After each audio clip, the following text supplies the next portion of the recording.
The sound of Vespers, written after Vespers, heard again in Roscrea on the 9th of December 1992.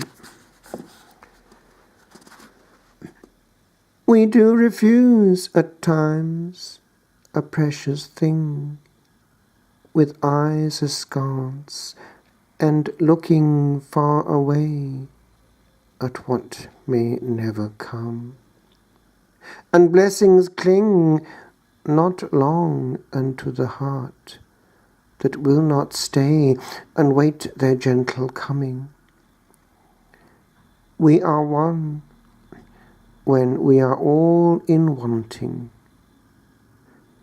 but want oft too many wanted things beneath the sun, and fail to look ahead or gaze aloft.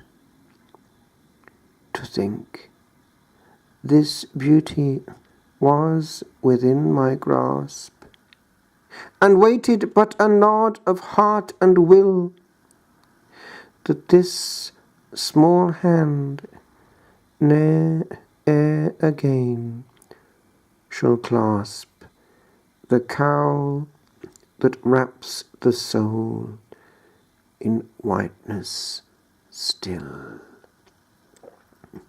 This is a pain that hurts where it can hurt,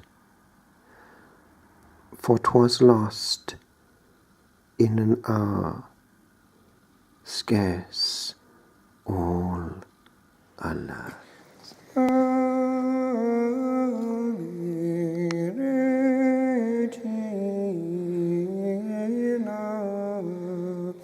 Mater misericordiae,